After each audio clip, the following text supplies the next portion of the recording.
L'association des journalistes scientifiques de Guinée est née après une formation que j'ai suivie personnellement au Cameroun, une formation qui a été organisée en 2016 par la Fédération mondiale des journalistes scientifiques qui est basée au Canada.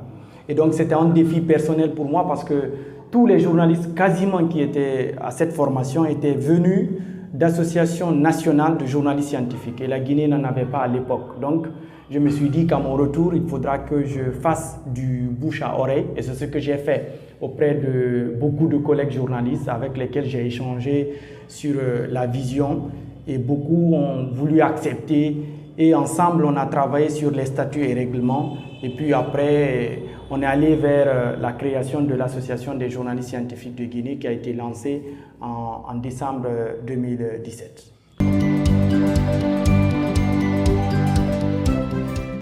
Nous sommes aussi une rédaction qui fonctionne 24 heures sur 24, même si ce n'est pas la même chose comme les médias généralistes, parce que nous allons beaucoup plus en profondeur en choisissant nos sujets avec nos reporters sur le terrain.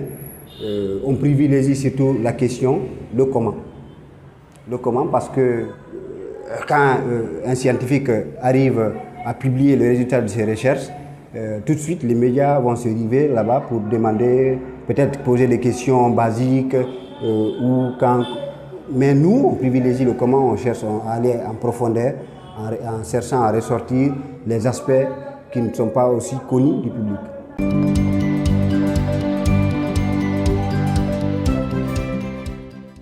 Alors depuis sa création, la GSG a exécuté plusieurs projets, formation et production. Donc le plus grand projet qu'on a exécuté pour le moment côté production, c'est Info Covid-19. C'est un magazine qui avait pour objectif de sensibiliser, de contribuer dans la lutte contre la désinformation.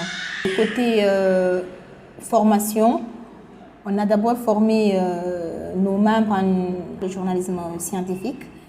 On a aussi formé plusieurs journalistes sur les questions du changement climatique, mais également les agents de la radio rurale sur la création de contenu, entre autres. On a eu plusieurs partenaires pour exécuter ces projets, notamment la Fondation Hirondelle, le PNUD, l'Union européenne, la radio rurale de Guinée, l'ANSS et la Deutsche Welle. En fin 2022, on a postulé pour Terra Africa, qui est un projet de CFI qui touche la sous-région, 5 pays de la sous-région. Donc on a postulé et on a été retenu. Donc pour l'année 2023-2024, on aura de grosses productions sur le dérèglement climatique à réaliser à Conakry, mais aussi à l'intérieur du pays.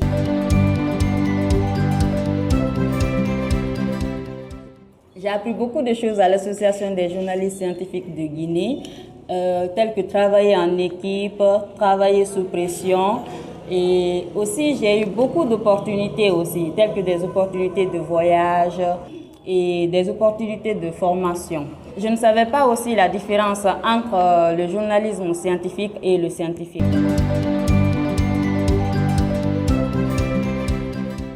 D'abord au niveau local, c'est un réseau et ce réseau est membre de beaucoup d'autres réseaux sur le continent et ailleurs à travers le monde. Ce qui fait que les membres de l'association vont pouvoir élargir leur champ d'action, vont pouvoir travailler avec d'autres journalistes sur des thématiques communes, l'environnement, la santé, les éthiques, avec des journalistes sénégalais, camerounais, ivoiriens.